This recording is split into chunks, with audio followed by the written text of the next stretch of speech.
Kothagudem mayor కోసం కాంగ్రెస్ పట్టుబట్టింది. ఎట్టి పరిస్థితుల్లోనూ వదలమంటూ ఉన్నాయి కాంగ్రెస్ పార్టీ శ్రేణులు. మేయర్ స్థానాన్ని వదులుకుంటే కొత్తగూడెంలో కాంగ్రెస్ మనుగడ కష్టమన్న భావనలో కాంగ్రెస్ శ్రేణులు ఉన్నాయి. మేయర్ స్థానాన్ని కైవసం చేసుకునేందుకు మంత్రి పొంగులేటి శ్రీనివాసరెడ్డి మాస్టర్ ప్లాన్ అక్కడ రచించడం జరుగుతోంది. కొత్తగూడెం మేయర్ స్థానం ప్రాముఖ్యతను ముఖ్యమంత్రి రేవంత్ రెడ్డి సహా రాష్ట్ర వ్యవహారాల incharge Meenakshi Natarajan, TPCC chief Mahesh Kumar గౌడ్కు వివరించారు మంత్రి పొంగులేటి శ్రీనివాసరెడ్డి. కూనంనేనితో రాష్ట్ర ప్రభుత్వ సలహాదారు వేం నరేందర్ రెడ్డి, టీపీసీసీ చీఫ్ మహేష్ కుమార్ గౌడ్ మంతనాలు జరుపుతున్నారు. తొలుత రాష్ట్రంలోని వేరొక మున్సిపాలిటీ చైర్మన్ స్థానం సిపిఐకి కేటాయించి కొత్తగూడెం మేయర్ స్థానం కాంగ్రెస్కు చేకూరేలా సహకరించాలని ఆ ప్రతిపాదనను ముందుంచడం జరిగింది కాంగ్రెస్ ప్రతిపాదనను తిరస్కరించింది సిపిఐ. కొత్తగూడెం మేయర్ స్థానాన్ని వదులుకునేది లేదంటూ తేల్చి చెప్పింది. ప్రలోభాలకు లొంగకుండా తమ పార్టీ అభ్యర్థులను ఏపీలోని గుంటూరు రిసార్ట్కు తరలించింది సిపిఐ. మంత్రి పొంగులేటి ఏర్పాటు చేసిన హైదరాబాద్లోని శిబిరంలో కాంగ్రెస్ అభ్యర్థులు ఉన్నారు. ఇటు కరీంనగర్లోని ప్రత్యేక శిబిరంలో బీఆర్ఎస్ శ్రేణులు క్యాంప్ నిర్వహించాయి. గుంటూరులో సిపిఐ క్యాంప్. మేయర్ ఎన్నిక జరిగే వరకు అభ్యర్థులకు క్యాంపులోని అన్ని ఏర్పాట్ల గురించి మాట్లాడుకుంటున్న సందర్భం. అభ్యర్థులు అజ్ఞాతంలోకి వెళ్లడంతో అభ్యర్థుల కుటుంబాలతో బేరసారాలకు తెరలేపారు నేతలు. తమ పార్టీ అభ్యర్థులందరూ తమతోనే ఉన్నారంటున్నాయి బీఆర్ఎస్ శ్రేణులు. ఇక బీఆర్ఎస్ నుంచి ఇద్దరు ఇండిపెండెంట్లు, బీఆర్ఎస్ నుంచి కొంతమంది గురించి మాట్లాడుకుంటున్న సందర్భంలో, అంటే బీఆర్ఎస్ ఏమంటుంది ఇక్కడ, ఇద్దరు ఇండిపెండెంట్లు, దాంతోపాటు నలుగురు తమతోనే ఉన్నారంటోంది బీఆర్ఎస్. తమ పార్టీకి సంబంధించిన వాళ్ళతో కలిపి ఇద్దరు. ఇక ఇదే అంశాన్ని కాంగ్రెస్ కూడా మాట్లాడడం జరుగుతోంది. తమతో నలుగురు ఇండిపెండెంట్ ఉన్నారంటోంది. ఓ ఇద్దరు ఇండిపెండెంట్ అభ్యర్థులు సహా గెలిచిన 20 మంది పార్టీ అభ్యర్థులు తమతోనే ఉన్నారంటోంది సిపిఐ. ఎవరితో టచ్లో ఉన్నారో తెలియక తలలు పట్టుకుంటున్నాయి పలు పార్టీలు. కాంగ్రెస్ మైండ్ గేమ్ ఆడుతోందని, తమ పార్టీ నుంచి గెలిచిన అభ్యర్థులందరూ తమతోనే ఉన్నారంటూ వీడియో ఫుటేజ్ విడుదల చేయడం జరిగింది బీఆర్ఎస్. కొత్తగూడెం మేయర్ స్థానం చుట్టూ ఇప్పుడు తెలంగాణ రాజకీయం తిరుగుతోందా అంటే అవుననే మాట వినిపిస్తోంది. దానికి సంబంధించిన బ్రేకింగ్ న్యూస్ చూస్తున్నారు. దీనికి సంబంధించి డీటెయిల్గా మాట్లాడుకునే ప్రయత్నం చేద్దాం. మరి ముఖ్యంగా కేటీఆర్ రియాక్ట్ అయ్యారు ఇదే అంశం మీద. ఒకసారి కేటీఆర్ ఏమన్నారో చూద్దాం, ఆ తర్వాత ఇన్ డీటెయిల్గా మాట్లాడుకుందాం. వచ్చే ముందు మిత్రులు కొత్తగూడెం శాసనసభ్యులు రాష్ట్ర సిపిఐ సెక్రటరీ సాంబశివరావు గారితో కూడా నేను మాట్లాడాను. కొత్తగూడెంలో కూడా ఈరోజు హంగ్ వచ్చింది. అక్కడ కూడా సిపిఐకి 25 ఏదో వచ్చినట్టున్నాయి, మాకు 9, 10 వచ్చినట్టున్నాయి. కాబట్టి నేను వారికైతే ఓపెన్ ఆఫర్ ఇచ్చినాను. సింగరేణిలో జరుగుతున్న కుంభకోణాలు, సింగరేణిలో జరుగుతున్న దుర్మార్గాలు, అరాచకాలకు అడ్డుకట్ట వేయాలి అంటే డెఫినెట్గా మేము మీతో కలిసి వస్తాము. కాంగ్రెస్ బీజేపీని అడ్డుకోవాల్సిన అవసరం ఉంది. ఎందుకంటే ఈ రెండు చోట్ల కూడా అక్కడ 51% వాటా సింగరేణిలో రాష్ట్ర ప్రభుత్వానికి ఉంది, కాంగ్రెస్ ప్రభుత్వం ఇక్కడ ఉన్నది. 49% వాటా కేంద్ర ప్రభుత్వానికి ఉంది, బీజేపీకి అందులో భాగస్వామ్యం ఉంది. ఇన్ని అక్రమాలు జరుగుతున్నాయని చెప్పి మేము గొంతెత్తి ధర్నాలు చేసి క్షేత్రంలో ఘోషించి ప్రెస్ మీట్లు పెట్టి గవర్నర్ని కలిసి ఇంత హంగామా చేస్తే మరి ఇంతవరకు అటు కాంగ్రెస్ చప్పుడు చేయదు, ఇటు బీజేపీ చప్పుడు చేయదు. అందుకే మిత్రులు సిపిఐ రాష్ట్ర సెక్రటరీ మరి సాంబశివరావు గారికి నేను ఫోన్ చేసి చెప్పాను, మీరు కనుక తీసుకోవాలనుకుంటే కొత్తగూడెం కార్పొరేషన్ మీరు తీసుకోండి, మేము మద్దతు ఇస్తాం ఓపెన్గా అని చెప్పి కూడా వారికి చెప్పడం జరిగింది. ప్యూర్లీ ఒకటే ఉద్దేశం, సింగరేణిలో జరుగుతున్న దోపిడీని, సింగరేణి కేంద్రంగా ఉన్న కొత్తగూడెంలో తప్పకుండా అక్కడ మరి కాంగ్రెస్ బీజేపీని ఎండగట్టాలన్న ఉద్దేశంతోనే ఈ ఆఫర్ కూడా మేము ఇచ్చాము. అట్లా కలిసి వచ్చే లౌకిక పార్టీలు ఉంటాయి, చాలా రకరకాల కాంబినేషన్స్ ఉంటాయి. ఇవన్నీ కూడా చూసిన తర్వాత మేమైతే డెఫినెట్గా గట్టిగా పోరాడినాము. గట్టిగా క్షేత్రస్థాయిలో మా నాయకులు, మా కార్యకర్తలు కూడా బలంగా కొట్లాడారు. వచ్చే ముందు మిత్రులు right at the KTR reaction ఒకటే చెబుతోంది, తమ పార్టీ నేతలు, తమ పార్టీ కార్యకర్తలు, మరి ముఖ్యంగా తమ పార్టీకి సంబంధించిన గెలుపొందిన అభ్యర్థులు తమతోనే ఉన్నారంటోంది బీఆర్ఎస్. ఎవరి మైండ్ గేమ్ ఎలా ఉంది, అక్కడ ఎటువంటి రాజకీయం ఉంది, నేరుగా వెళ్ళిపోయే ప్రయత్నం చేద్దాం, తెలుసుకునే ప్రయత్నం చేద్దాం. అప్డేట్స్ అందించేందుకు ఉదయ్ సిద్ధంగా ఉన్నారు.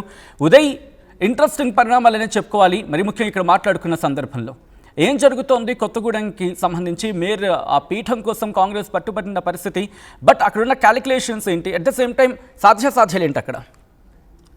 సచిన్, ఎగ్జాక్ట్లీ గత 2 ఏళ్ల క్రితం ఉమ్మడి ఖమ్మం జిల్లా చుట్టే తెలంగాణ రాజకీయాలన్నీ కూడా తిరిగాయని చెప్పుకోవాలి. ప్రస్తుతం 2 ఏళ్ల తర్వాత కూడా ప్రస్తుతం ఉమ్మడి ఖమ్మం జిల్లాలోని కొత్తగూడెం కార్పొరేషన్ చుట్టే తెలంగాణ రాజకీయాలు తిరుగుతున్నాయని చాలా స్పష్టంగా అర్థమవుతుంది. కొత్తగూడెం కార్పొరేషన్ ను కైవసం చేసుకునేందుకు కాంగ్రెస్ అనేక విధాలుగా శ్రమిస్తున్నటువంటి సిచ్యువేషన్ కనిపిస్తుంది. అత్యంత ప్రతిష్టాత్మకంగా మంత్రి పొంగులేటి శ్రీనివాసరెడ్డి కొత్తగూడెం కార్పొరేషన్ మేయర్ స్థానాన్ని దక్కించుకోవాలని చాలా పెద్ద ఎత్తున ప్రయత్నాలు చేస్తున్నారు. కాంగ్రెస్ శ్రమించినటువంటి కార్యకర్తల శ్రమం వృధా కాకూడదనేది ఒక ప్రధానమైనటువంటి ఎజెండాగా ప్రస్తుతం మంత్రి పొంగులేటి శ్రీనివాసరెడ్డి అత్యంత ప్రతిష్టాత్మకంగా భావిస్తూ కొత్తగూడెం కార్పొరేషన్ మేయర్ స్థానాన్ని దక్కించుకోవడంలో ఉండాల్సినటువంటి అంశాలను కావచ్చు, కొత్తగూడెం కార్పొరేషన్ మేయర్ స్థానాన్ని ప్రధానంగా కాంగ్రెస్ కైవసం చేసుకోవడంలో ఉన్నటువంటి ప్రాముఖ్యతను కూడా ముఖ్యమంత్రి రేవంత్ రెడ్డితో పాటు ఇతర మంత్రులతో పాటు అదేవిధంగా తెలంగాణ రాష్ట్ర వ్యవహారాల ఇన్ఛార్జ్ మీనాక్షి నటరాజన్తో పాటు టీపీసీసీ చీఫ్ మహేష్ కుమార్ గౌడ్తో కూడా చాలా పెద్ద ఎత్తున దీనికి సంబంధించిన అంశాలపై చర్చించారు. మంత్రి పొంగులేటి శ్రీనివాసరెడ్డి ఎట్టి పరిస్థితుల్లో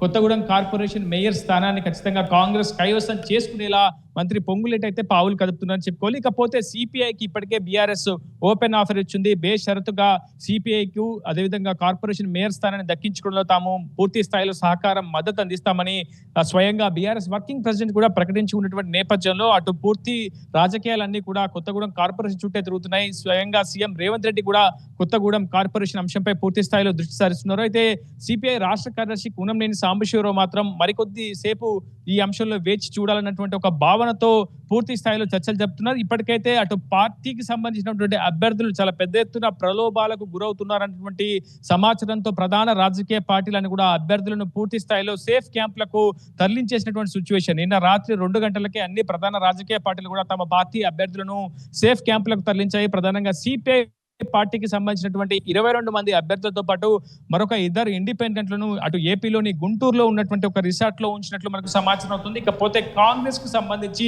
22 మంది అభ్యర్థులతో పాటు అటు మిత్రపక్షంగా ఉన్నటువంటి సిపిఎం క్యాండిడేట్ తో పాటు మరొక 4 ఇండిపెండెంట్లను కూడా కాంగ్రెస్ పార్టీకి సంబంధించినటువంటి నేతలంతా కూడా హైదరాబాద్ లోని ఒక రిసార్ట్ లో ఉంచినట్లు సమాచారం. ఇకపోతే బీఆర్ఎస్ తరఫున దాదాపు 8 మంది అభ్యర్థులు విజయం సాధించారు. వారందరినీ కూడా ప్రస్తుతం కరీంనగర్ లోని ఒక రిసార్ట్ లో ప్రస్తుతం వారందరినీ కూడా సేఫ్ క్యాంప్ లో ఉంచినట్లు సమాచారం అందుతుంది. అయితే నిజంగా కాంగ్రెస్ కు కొంతమంది బీఆర్ఎస్ అభ్యర్థులు టచ్ లో ఉన్నారని చాలా పెద్ద ఎత్తున ప్రచారం జరిగింది. దాదాపు 3 బీఆర్ఎస్ కు సంబంధించినటువంటి అభ్యర్థులు కాంగ్రెస్ తో టచ్ లో ఉన్నారని, ఇప్పటికే కాంగ్రెస్ శిబిరానికి వారు వెళ్లిపోయారని చాలా పెద్ద ఎత్తున విస్తృతమైనటువంటి ప్రచారం జరిగింది. అయితే దీనికి కౌంటర్ గా బీఆర్ఎస్ కూడా గత కొద్దిసేపు క్రితం స్పందించింది. గ్లోబల్ ప్రచారం అటు కాంగ్రెస్ చేస్తుంది, మైండ్ గేమ్ కు కాంగ్రెస్ తెరలేపిందనంటూ ఆరోపిస్తూ బీఆర్ఎస్ కు సంబంధించినటువంటి అభ్యర్థులతో ఒక వీడియో ఫుటేజ్ తో పాటు ఒక ప్రమాణమైన ప్రతిజ్ఞ చేస్తున్నట్లు ఒక వీడియో ఫుటేజ్ ని కూడా ప్రస్తుతం బీఆర్ఎస్ విడుదల చేసింది. ప్రస్తుతం బీఆర్ఎస్ కు సంబంధించినటువంటి 8 మంది బీఆర్ఎస్ అభ్యర్థులు కూడా సేఫ్ జోన్ లో సేఫ్ క్యాంప్ లో ప్రధానంగా కరీంనగర్ లో ఉన్నటువంటి ఒక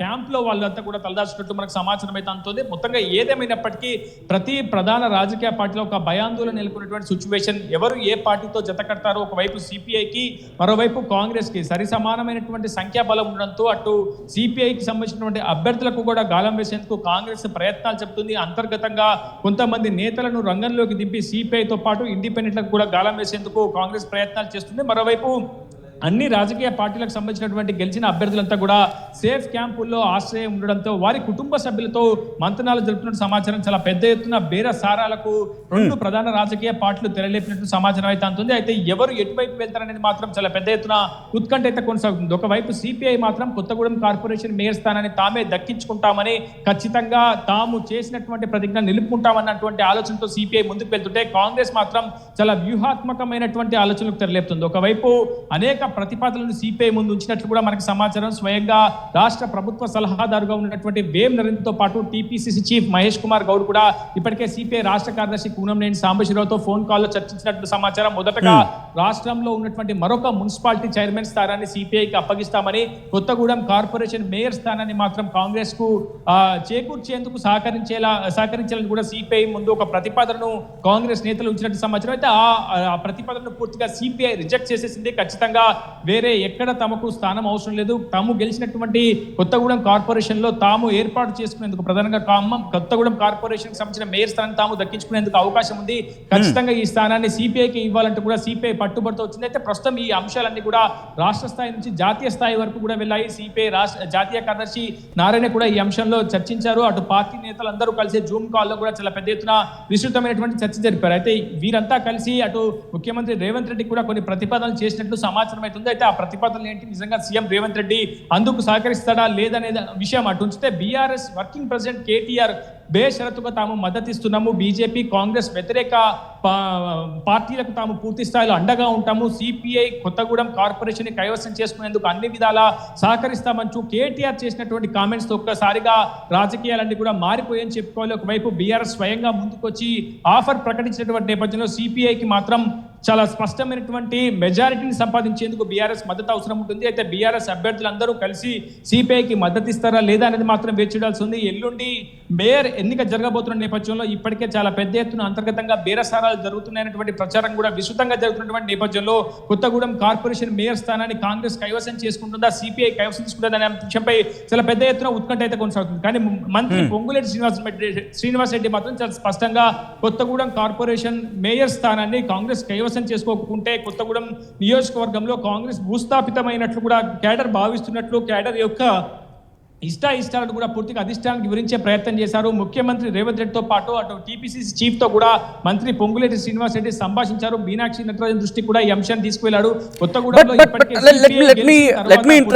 ఉదయ్ ఇక్కడ దీని గురించి మాట్లాడుకున్న సందర్భంలో నిన్న భట్టి విక్రమార్క మాట్లాడుతూ కూడా లేదు కొత్తగూడెం మా చేతుల్లోనే ఉంది అని అర్థం వచ్చారని మాట్లాడుకొచ్చారు.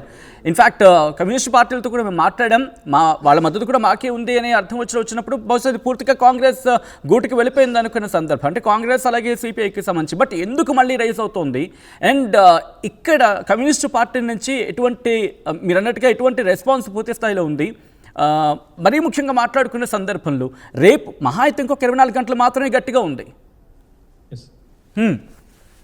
ఎస్ సచిన్, ప్రధానంగా మనం కొన్ని అంశాలను నిశ్చితంగా గమనిస్తే 2023 అసెంబ్లీ ఎన్నికల్లో సిపిఐకి కాంగ్రెస్ మద్దతు ఇచ్చింది. ఖచ్చితంగా అందులో భాగంగానే అటు పార్లమెంట్ ఎన్నికల్లో కాంగ్రెస్ కి సిపిఐ కూడా మద్దతు ఇచ్చింది. కానీ కాంగ్రెస్ మాత్రం సిపిఐకి రాజకీయ భిక్ష పెట్టినట్లుగా అక్కడ ఉన్నటువంటి కాంగ్రెస్ నేతలంతా కూడా అనేక ఆరోపణలు చేస్తూ వచ్చారు. బహిరంగంగా అనేక వ్యాఖ్యలు చేయడం సిపిఐని తీవ్రమైనటువంటి నిరాశకు నిస్పృహకు కూడా గురిచేసిందని చెప్పుకోవాలి. తాము సొంతంగా ప్రయత్నించి విజయం సాధించాము, కాంగ్రెస్ కూడా అందుకు సహకరించింది, కాంగ్రెస్ కు తాము కృతజ్ఞతగా ఉంటామని మొదటి నుంచి కూడా సిపిఐ శ్రేణులు చెప్తున్నప్పటికీ మేము మీకు రాజకీయ భిక్ష వేశాము, గతంలో 2023 అసెంబ్లీ ఎన్నికల్లో మీ గెలుపు కోసం మేము పనిచేశాము, ఇప్పుడు మాకెందుకు అడ్డం వస్తున్నారంటూ కూడా కాంగ్రెస్ నేతలు బహిరంగంగా చేసినటువంటి వ్యాఖ్యల పట్ల పెద్ద ఎత్తున అటు సిపిఐ శ్రేణులు కూడా ఆగ్రహంతో ఉన్నారు. At the same time Congress ను పూర్తి స్థాయిలో కనుమరుగు చేసేలా కాంగ్రెస్ కి సంబంధించినటువంటి నేతలందరినీ కూడా సిపిఐలో చేర్చుకుంటూ అక్కడ కాంగ్రెస్ కి సంబంధించినటువంటి క్యాడర్ అంతా కూడా చాలా పెద్ద ఎత్తున ఇబ్బందులకు సిపిఐ గురిచేస్తున్నటువంటి ఆరోపణలు కూడా కాంగ్రెస్ మొదటి నుంచి కూడా చేస్తూనే ఉంది. ఖచ్చితంగా కొత్తగూడెం కార్పొరేషన్ మేయర్ స్థానం వస్తేనే కాంగ్రెస్ కు కొంత రాజకీయ పరంగా కావచ్చు అన్నటువంటి క్యాడర్ ను కాపాడుకునేందుకు ఒక ప్రతినిధి ఉండే అవకాశం ఉంటుంది. ప్రస్తుతం కొత్తగూడెం ఎమ్మెల్యేగా సిపిఐ రాష్ట్ర కార్యదర్శి కూనంనేని సాంబశివరావు కొనసాగుతున్నారు. ఇప్పటికే కొత్తగూడెంను కంచుకోటకైనా మలుచుకున్నటువంటి సిచ్యువేషన్. ఈ నేపథ్యంలో కాంగ్రెస్ శ్రేణులు తలో దారికి వెళ్ళిపోతున్నటువంటి సిచ్యువేషన్. ఒకవైపు కాంగ్రెస్ కు సంబంధించి ఎక్కడా కూడా ఎటువంటి ప్రతినిధి అక్కడ భాగస్వామ్యం పంచుకోవడంతో పూర్తి స్థాయిలో కాంగ్రెస్ క్యాడర్ అంతా కూడా నైరాశ్యంలో కూరుకుపోయింది. ఖచ్చితంగా ఎట్టి పరిస్థితుల్లో కొత్తగూడెం కార్పొరేషన్ మేయర్ స్థానాన్ని కాంగ్రెస్ దక్కించుకునేలా ఇప్పటికే మంత్రి పొంగులేటి శ్రీనివాసరెడ్డితో పాటు అక్కడ ఉన్నటువంటి క్యాడర్ కూడా చాలా బలంగా కోరుకుంటుంది. ఎట్టి పరిస్థితుల్లో మేయర్ స్థానం చేజిక్కించుకోకపోతే ఖచ్చితంగా ఇకపై కొత్తగూడెం నియోజకవర్గంలో కాంగ్రెస్ రాజకీయాలు కావచ్చు, కాంగ్రెస్ క్యాడర్ ముందుకు వెళ్ళలేనటువంటి ఒక అనిశ్చితి అక్కడ నెలకొన్నటువంటి సిచ్యువేషన్. ఈ నేపథ్యంలోనే మంత్రి పొంగులేటి చాలా పెద్ద ఎత్తున విస్తృతంగా శ్రమిస్తున్నారు. అటు అధిష్టానంతో కూడా చర్చలు జరుపుతున్నారు. అక్కడ ఉన్నటువంటి ప్రాముఖ్యతను ప్రధానంగా కొత్తగూడెం కార్పొరేషన్ స్థానాన్ని ఎందుకు కాంగ్రెస్ కైవసం చేసుకోవాలన్న అంశానికి సంబంధించి పూర్తి స్థాయిలో చర్చలు జరుపుతున్నాయి. మరోవైపు స్వతంత్ర అభ్యర్థులు కావచ్చు, ఇతర పార్టీలకు సంబంధించినటువంటి అభ్యర్థులను తమ వైపుకు తిప్పుకునేలా అనేక పావులు కదుపుతున్నటువంటి సిచ్యువేషన్ ఉంది. ఈ నేపథ్యంలో ఎవరు బేరసారాలకు అమ్ముడు పోతారో అనే అంశంపై బీఆర్ఎస్ ఫ్యాక్టర్ గురించి మాట్లాడుకునే ప్రయత్నించడం. మీరు అన్నట్టుగా ఒకవేళ ఆ ఈక్వేషన్స్ వచ్చినప్పుడు సిపిఐ కనుక మద్దతు ఇవ్వకపోతే వాళ్ళకి ఒకే ఒక ఆప్షన్ బీఆర్ఎస్కి సంబంధించిన గెలుపొందిన నేతలను కావచ్చు, లేకపోతే గెలుపొందిన వాళ్ళు కావచ్చు, వాళ్ళని ఇటు కాంగ్రెస్ పార్టీలోకి వచ్చేలా బేరసారాలు ఆడడం. సో ఇక్కడ బీఆర్ఎస్ వ్యూహం ఎలా ఉంది? బీఆర్ఎస్ ఎటువంటి చాకచక్యం వ్యవహరించడం జరుగుతోంది ఇక్కడ? ఎస్, ప్రస్తుతం రాజ్యసభ సభ్యుడిగా ఉన్నటువంటి వద్దిరాజు రవిచంద్రన్తో పాటు బీఆర్ఎస్ నేతలు కొంతమంది గెలిచినటువంటి స్వతంత్ర బీఆర్ఎస్ అభ్యర్థులకు సేఫ్ జోన్ కు తరలించారు. స్వయంగా కేటీఆర్, హరీష్ రావు ఎప్పటికప్పుడు బీఆర్ఎస్ అభ్యర్థుల గురించి ఆరా తీస్తూ ఉన్నారు. ఇక్కడ ఎటువంటి పొరపాట్లు తలెత్తకుండా చూసుకోవాలని చెప్పి కూడా క్షేత్రస్థాయి నాయకత్వానికి కేటీఆర్ దిశానిర్దేశం చేశారు. ఖచ్చితంగా ఇచ్చిన మాట మేరకు సిపిఐకి తమ మద్దతు బేషరతుగా ఉంటుందంటూ కూడా అటు కేటీఆర్ కొంత దిశానిర్దేశం చేసినట్టు మనకు సమాచారం అవుతుంది. ఖచ్చితంగా మేయర్ ఎన్నిక సమయంలో విప్ కూడా జారీ చేసే అవకాశం ఉంది. బీఆర్ఎస్ కూడా కొంత వ్యూహాత్మకమైనటువంటి ఆలోచనలకు తెరుపు లేపుతుంది. ఇప్పటికీ ఎక్స్ అఫిషియో మెంబర్లకు సంబంధించి బీఆర్ఎస్ నుంచి ఎమ్మెల్సీ తాతా మధుతో పాటు ఎంపీ వద్దిరాజు రవిచంద్ర కూడా ఈ రోజు దరఖాస్తు చేసుకుని ఉన్నారు. ఒకవైపు సిపిఐ నుంచి అటు రాష్ట్ర కార్యదర్శి కొత్తగూడెం ఎమ్మెల్యే కూనంనేని సాంబశివరావుతో పాటు సిపిఐ ఎమ్మెల్సీగా ఉన్నటువంటి నెల్లికంటి సత్యం కూడా ప్రస్తుతం ఎక్స్ అఫిషియో మెంబర్ గా దరఖాస్తు చేసుకున్నారు. అయితే ఎలక్షన్ కమిషన్ ఇచ్చినటువంటి గైడ్ లైన్స్ ప్రకారం ఖచ్చితంగా సదరు ఓటు వేయాలనుకున్నటువంటి ఎక్స్ అఫిషియో మెంబర్ ఖచ్చితంగా మున్సిపాలిటీలో ఓటు ఉండి తీరాల్సినటువంటి నిబంధనను ప్రస్తుతం పరిగణలోకి తీసుకుంటారా లేదా అనేది మాత్రం వేచి చూడాల్సింది. చాలా వ్యూహాత్మకమైనటువంటి ఆలోచనలకు అన్ని రాజకీయ పార్టీలు తెరలేపుతున్నాయి. ఖచ్చితంగా రాష్ట్ర వ్యాప్తంగా అటు కాంగ్రెస్ పై పోరాడాల్సినటువంటి సమయం ఆసన్నమైంది. అటు కామ్రేడ్లతో కలుపుకొని వ్యూహాత్మకమైనటువంటి పోరుకు సంసిద్ధం కావాల్సినటువంటి అవసరం ఏర్పడినటువంటి నేపథ్యంలో బీఆర్ఎస్ అటు సిపిఐతో కలిసి అటు కోల్ బెల్ట్ వ్యాప్తంగా ఒక అతిపెద్ద ఉద్యమాన్ని స్థాపించబోతున్నట్టు సమాచారం ఉంటుంది. అందులో భాగంగానే భవిష్యత్తులో సిపిఐకి పూర్తి స్థాయిలో సహకరిస్తామని, సిపిఐకి అనేక అవకాశాలు కల్పిస్తామని, రాజకీయంగా తెలంగాణలో ఎదుగుదలకు సిపిఐకి పూర్తి స్థాయిలో తోడ్పాటును అందిస్తామని మొదటి నుంచి బీఆర్ఎస్ కు చెప్తూ వచ్చింది. ఈ రోజు పూర్తిగా కేటీఆర్ చేసినటువంటి వ్యాఖ్యలతో సిపిఐ కూడా ఒక క్లారిటీ వచ్చింది. కానీ ఇంతకాలం అటు అధికార కాంగ్రెస్ తో కొంత సన్నిహిత సంబంధాలు ఉన్నాయి. ముఖ్యమంత్రి రేవంత్ రెడ్డి స్వయంగా కూనంనేనితో చర్చలు జరపడం, అనేక సార్లు అనేక అంశాల గురించి చర్చలు జరపడం జరిగింది. సో ఉన్నటువంటి సన్నిహిత సంబంధాల మేరకు కూనంనేని ఒకంత పూర్తి స్థాయిలో ఆలోచన చేస్తున్నారు. ఖచ్చితంగా రేపు ఒక కీలక నిర్ణయం తీసుకునే అవకాశం ఉంది. కానీ ఈ నిర్ణయం కొత్తగూడెం కార్పొరేషన్ మేయర్ విషయంలో సిపిఐ తీసుకునే నిర్ణయం మాత్రం రాష్ట్ర రాజకీయాలను మాత్రం మలుపు తిప్పబోతుందనేది చాలా స్పష్టంగా అర్థమవుతుంది. సచిన్, ఆల్రెడీ ఒక్కసారి మీ లైన్లో ఉండే ప్రయత్నం చేయండి ఉదయ్. మొత్తంగా అయితే మాత్రం కొత్తగూడెం మేయర్ కోసం కాంగ్రెస్ పట్టుబడుతోంది. ఎట్టి పరిస్థితుల్లోనూ వదలమంటున్నాయి కాంగ్రెస్ శ్రేణులు. మేయర్ స్థానాన్ని వదులుకుంటే కొత్తగూడెంలో కాంగ్రెస్ మనుగడ కష్టమంటూ ఆ భావనలో ఉన్నాయి కాంగ్రెస్ శ్రేణులు. మేయర్ స్థానాన్ని కైవసం చేసుకునేందుకు మంత్రి పొంగులేటి మాస్టర్ ప్లాన్ని రచించినట్టుగా ప్రస్తుతం చర్చ జరుగుతోంది. కొత్తగూడెం మేయర్ స్థానం ప్రాముఖ్యతను ముఖ్యమంత్రి రేవంత్ రెడ్డి సహా రాష్ట్ర వ్యవహారాల ఇన్ఛార్జ్, కాంగ్రెస్ రాష్ట్ర వ్యవహారాల incharge Meenakshi Natarajan, TPCC chief Mahesh Kumar Goud మంత్రి పొంగులేటి వివరించారు. ఇటు కూనంనేనితో రాష్ట్ర ప్రభుత్వ సలహాదారు వేం నరేందర్ రెడ్డి, టీపీసీసీ చీఫ్ మహేష్ కుమార్ గౌడ్ మంతనాలు జరుపుతున్నారు. తొలుత రాష్ట్రంలోని వేరొక మున్సిపాలిటీ చైర్మన్ స్థానం సిపిఐకి కేటాయించి కొత్తగూడెం మేయర్ స్థానం కాంగ్రెస్కు చేకూరేలా సహకరించారని ఆ ప్రతిపాదనను ముందుంచింది కాంగ్రెస్. ఆ తర్వాత ఈ అంశానికి సంబంధించి మాట్లాడుకున్న సందర్భం, ఆ తర్వాత ఇప్పుడు క్యాంపు రాజకీయాలకి తెరలేచిన పరిస్థితి. ఇప్పుడు ఒక్కొక్కరిని సేఫ్ జోన్స్కి తరలించే ప్రయత్నాలు జరుగుతున్నాయి. ఆ పార్టీలు వాళ్ళ గెలుపొందిన కార్యకర్తలు కావచ్చు, నేతలను కావచ్చు, కాపాడుకునే ప్రయత్నం చేస్తున్నాయంటే అర్థం చేసుకోవచ్చు ప్రస్తుతం అక్కడ ఎటువంటి పరిస్థితి ఉందో. మరి మీరేమనుకుంటున్నారు? కమెంట్ చేసే ప్రయత్నం చేయండి. అసలైన తొలి వెలుగు. ఫాలో వాట్సాప్ @తొలి వెలుగు official.